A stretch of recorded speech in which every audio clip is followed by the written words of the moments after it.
everybody, welcome to my channel and another thrift flip video. So I am still in Mad Dash Mexico mode, where I'm trying to make some new clothes for my family vacation in Mexico. I bought this dress secondhand and I'm gonna turn it into a cute crop top with adorable puffy sleeves. Here we go! Everyone has that dress or that thing that they buy and they love, and then as soon as they get home they're like, why did I buy this? That's what this dress was for me. I just had to have it, and now that I have it, I'm like, why? I cut off the sheared top. Shearing is fantastic. It's the ideal clothing for a snacky person like me. And while stretching it through a serger, you can make a lettuce hem. If you haven't seen my video, Sewing 101, How to Make a Puff Sleeve Pattern, go check that out first. I teach you how to make this pattern. I added a 1/2 inch seam allowance and then serged all the way around. If you don't have a serger, you can also do a zigzag stitch or add an inch instead of a 1/2 inch seam allowance and fold it over twice. Here I'm measuring 1/2 inch and folding over. I do this on both the top and the bottom. This is not only going to be our hem, but it's going to contain our elastic that'll cinch it all in and make our puff sleeve puffy. Once it's all pinned in place, I'm going to sew just on the serging line. My elastic is 1/4 inch wide, so I have to make sure it's wide enough for it to fit through. I measure out an elastic length to go around my arm. This doesn't need to be too tight because the bulk from the gathered fabric will tighten the fit. Measure your length and cut 2. Using a small safety pin, I'm going to pin it to the end of the elastic. I'm going to push it through the channel I made in the sleeve hem.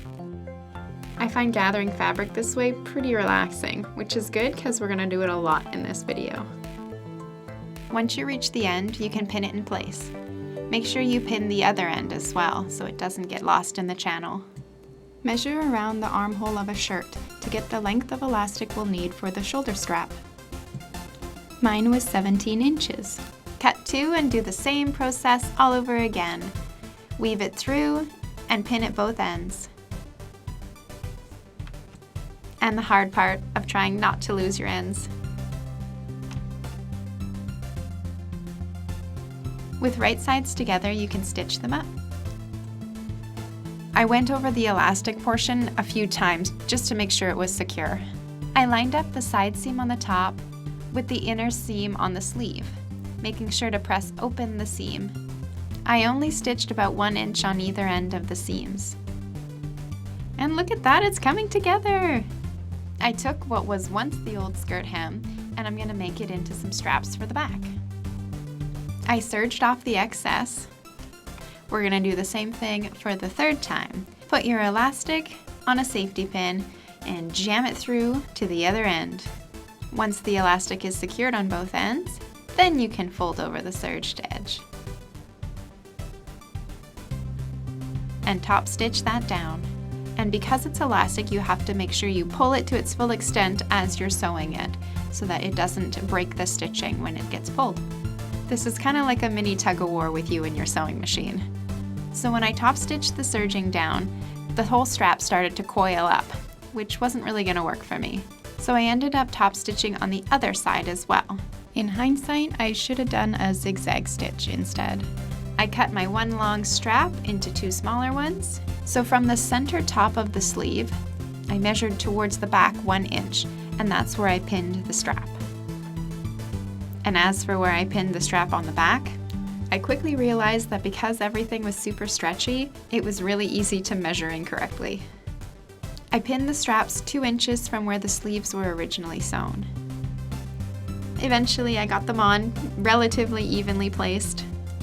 I think this whole process would have been a lot easier if I had used my mannequin or asked someone to measure it while I was wearing it. And because we don't want the girls falling out of the bottom, I decided to add an elastic. I took my under bust measurement and cut an elastic to that length. I pinned it on at 4 spots, the center back, the center front, and my 2 side seams. We have to play tug-of-war again. We're going to stretch the elastic to its full extent while trying to get the top stitched on. My final results. This shirt is so much better than the skirt it once was. The floral top is perfect for summer, and the puff sleeves are so cute. But I do like that I was able to maintain the top pretty much the same and even use the same hem. If you're interested in these side slit pants, check out my next thrift flip video. Thank you guys so much for watching this video. I had a really fun time making it. I'm super stoked with my floral top, and my floofy sleeves are awesome. If you enjoyed the video, give me a like, a subscribe, any of those good things. And maybe check out my Instagram. I've got some more pictures of this top up there, as well as some other good content. We'll see you guys next time. Bye!